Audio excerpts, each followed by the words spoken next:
بسم اللہ الرحمن الرحیم۔ السلام علیکم ویورز، آج جمعہ کا مبارک دن ہے اور آج کے دن میں آپ کو حضرت علی کے کچھ قول بتاؤں گی جن پر عمل کر کے ہماری زندگی سنور سکتی ہے، اور ان اقوال کو صدقہ جاریہ سمجھ کر آگے شیئر کریں اور میرے چینل کو سبسکرائب کریں۔ تو چلیے ویڈیو شروع کرتے ہیں۔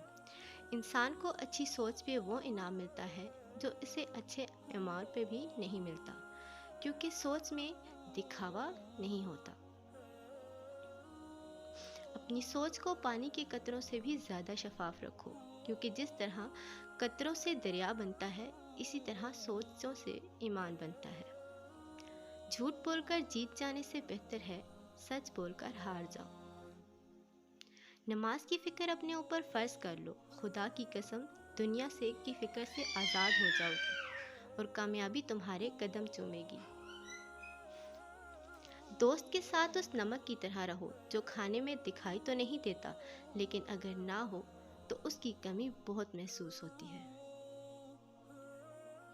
اگر تم اس وقت مسکرا سکتے ہو جب تم پوری طرح ٹوٹ چکے ہو تو یقین جانو دنیا میں تمہیں کبھی کوئی نہیں توڑ سکتا۔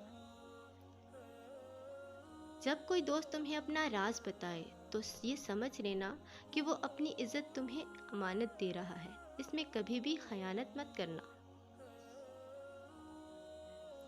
یہ دنیا بھی کتنی عجیب ہے، ایمانت دار کو بے وقوف، بے ایمان کو عقل مند اور بے حیا کو خوبصورت کہتی ہے۔ زندگی جینے کے دو ہی راستے ہیں، بھول جاؤ انہیں جن کو معاف نہیں کر سکتے اور معاف کر دو انہیں جن کو بھول نہیں سکتے۔ تم کسی کے ساتھ بھلائی کرو، تمہیں اس کا بدلہ برائی کی صورت میں ملے تو سمجھ لو کہ تمہاری نیکی قبول ہو گئی ہے۔